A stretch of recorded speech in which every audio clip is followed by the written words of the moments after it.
الحمد لولیہ والصلاة والسلام علی نبیہ وآلہ وصحبہ وبارک وسلم. قال اللہ تعالی وتبارک فی القرآن المجید والفرقان الحمید. بسم اللہ الرحمن الرحیم. قل بفضل اللہ وبرحمتہ فبذلک فلیفرحوا. صدق اللہ العظیم وصدق رسولہ النبی الکریم الرؤوف الرحیم. اللهم نور قلوبنا بالقرآن وزين أخلاقنا بالقرآن وأدخلنا الجنة بالقرآن ونجنا من النار بالقرآن. قال الله تعالى وتبارك في شأن حبيبه مخبر وآمر إن الله وملائكته يصلون على النبي يا أيها الذين آمنوا صلوا عليه وسلموا تسليما. اللهم صل على سيدنا مولانا محمد وعلى الجود والكرم صلاة وسلام عليك يا سيدي يا رسول. حمد و تعریف و توصیف اللہ جل مجدہ الکریم کی ذات با برکات کے لیے، رسول رحمت شفیع معظم نبی محتشم حضور ختم المرتبت صلی اللہ علیہ وآلہ وسلم کے حضور ناز میں اپنی عقیدتوں، ارادتوں اور محبتوں کا خراج پیش کرنے کے بعد واجب الاحترام ذوی الاحتشام معزز و مکرم سامعین، خواتین و حضرات، السلام علیکم ورحمۃ اللہ وبرکاتہ. کتاب رحمت قرآن مجید میں اللہ جل شانہ نے ارشاد فرمایا، اے محبوب ارشاد کر دیجیے، فرما دیجیے، قل بفضل اللہ و برحمتہ، جب اللہ کا فضل اور اس کی رحمت ہو، فبذالک فلیفرحوا، انہیں چاہیے کہ اس فضل و رحمت کے حصول پر، اللہ جل شانہ کی اس کرم نوازی پر فرحت کا اظہار کریں، خوشی اور شادمانی کا اظہار. ہوا خیر مما یجمعون، اور وہ جب فرحت کا اظہار کرتے ہوئے، خوشی کا اظہار کرتے ہوئے خرچ کرتے ہیں، تو وہ خرچ کرنا اس مال سے بہتر ہے جو وہ جمع کرتے ہیں. خوشیوں کا حصول اللہ جل شانہ کا شکر واجب کرتا ہے. جب کوئی بھی خوشی ملے تو ہمارے اوپر ضروری ہوتا ہے کہ ہم اللہ کا شکر ادا کریں. شکریہ ادا کرنے سے نعمتیں اور زیادہ ملتی ہیں، اور شکریہ ادا نہ کرنے سے نعمتوں سے محروم کر دیا. اور یہ انسانی فطرت ہے کہ جب اسے کوئی سرشاری ملتی ہے، جب اسے کوئی نعمت، رحمت یا راحت پہنچتی ہے، تو وہ اس پر خوش ہوتا ہے. قرآن مجید میں ایک مقام پر وَإِذَا أَذَقْنَا الْإِنسَانَ مِنَّا رَحْمَةً فَرِحَ بِهَا، جب انسان کو ہماری جانب سے کوئی رحمت ملتی ہے تو وہ اس پہ خوش ہوتا ہے. آپ ایک چھوٹے سے بچے کی گال سے ملائیں، اس کو ٹافی دیں، اس کے سر پہ شفقت سے ہاتھ رکھیں تو اس کا چہرہ کھل کے بنا ہوگا. ٹھٹھرتے ہوئے ماحول میں کسی کو روک کے گرم چائے پلا دیں، اس کی طبیعت میں سرشاری آ جائے تو وہ آپ کا شکر گزار بنے گا. تو یہ انسانی فطرت ہے، اس میں مسلمان ہونا بھی ضروری نہیں.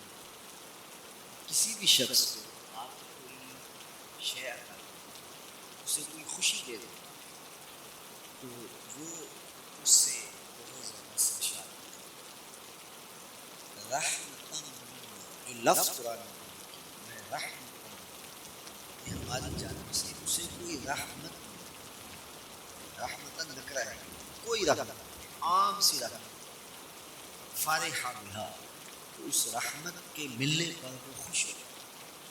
آپ کی اگر توجہ ہو تو رحمت ملنے پہ وہ خوش ہو جاتا ہے، اور اگر رحمت للعالمین مل جائے پھر اس کی خوشی کا عالم کیا، پھر اس کی مسرت کی کیفیت کیا ہو.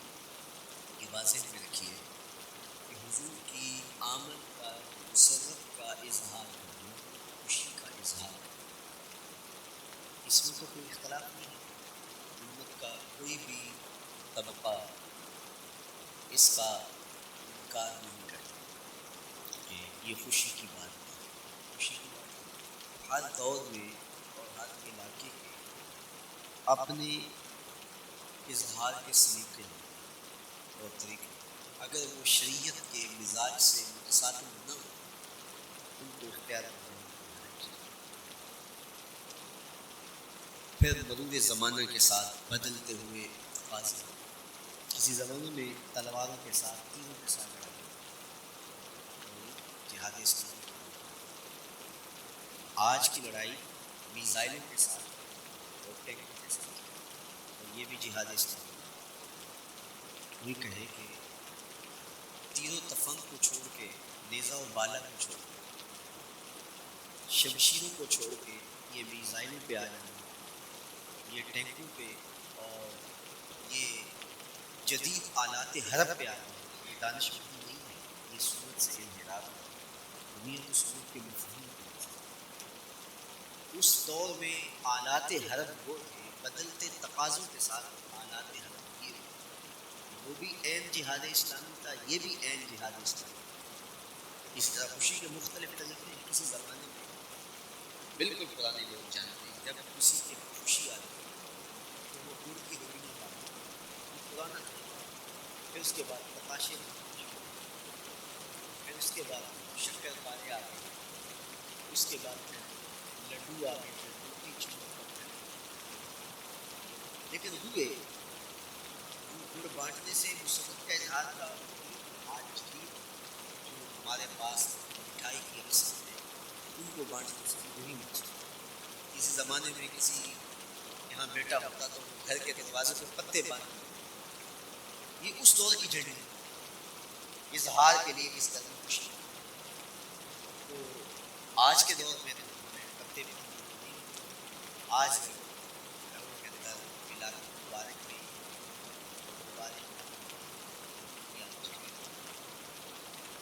مختلف بدلتے ہوئے ادوار میں وہ طریقے ضرور بدلے، لیکن جہاں تک مسرت کا اظہار ہے وہ روح بیان ہی ہر دور میں، ہر علاقے میں، ہر ہے وہ کلچر میں موجود۔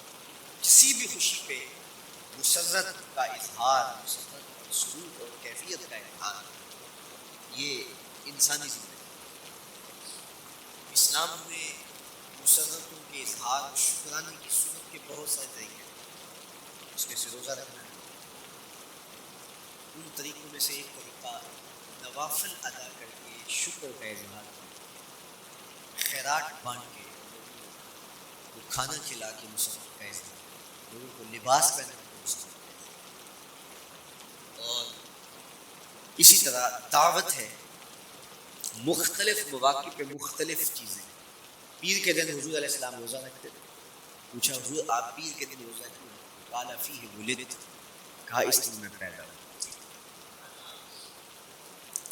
تو اپنی ولادت کا حضور دن پیر روزہ رکھ کے اللہ کے شکرانے میں دن گزارا، وہ حضور علیہ السلام کی زندگی کا ایک ایک لمحہ رکھ کے تشکر میں بسا، لیکن حضور نے اس کی وجہ بیان کر دی کہ میں اس دن کا روزہ خاص طور پہ اس لیے رکھتا ہوں، فیہ ولدت، اس دن میری ولادت ہوئی تھی۔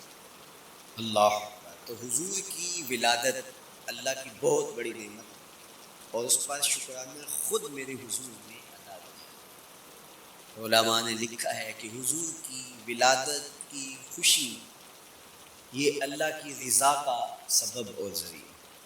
آپ نے سنا علماء سے کہ دین کا سب سے بڑا دشمن جس کا نام لے کے مذمت کی گئی وہ ابو لہب، پورے قرآن میں کسی اور کافر کا ابو جہل کا نام بھی نہیں، عتبہ عتیبہ اور امیہ کا نام بھی نہیں، لیکن نام لے کر کے مذمت اگر کسی شخص کی گئی گئی تو حضور علیہ الصلوۃ والسلام جب کوہ صفا پہ جلوہ فراز ہوئے، وَأَنذِرْ عَشِيرَتَكَ الْأَقْرَبِينَ، حکم ہوا پہلے قریبی لوگوں کو آپ اللہ کا ڈر سنائیں۔ تو حضور علیہ السلام نے قریبی لوگوں میں محنت کی، قریش کو، صنادید قریش کو، بنو ہاشم کو بلایا، اور بولا کہ حضور نے ایک بات کوہ صفا کہ اگر میں تمہیں کہوں اس پہاڑ کی دوسری جانب سے ایک لشکر آ رہا ہے جو تمہیں کچل دے گا، کیا میری بات نہیں؟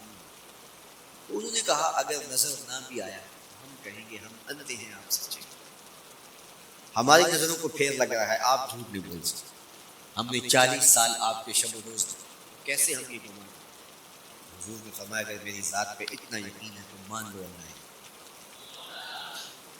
ابو لہب سب سے پہلے بولا تبا لک ہنالک سائر اليوم الہذا جمعتنا معاذ اللہ، کہ آپ کا معاذ اللہ ہاتھ ٹوٹ جائے، آپ نے اس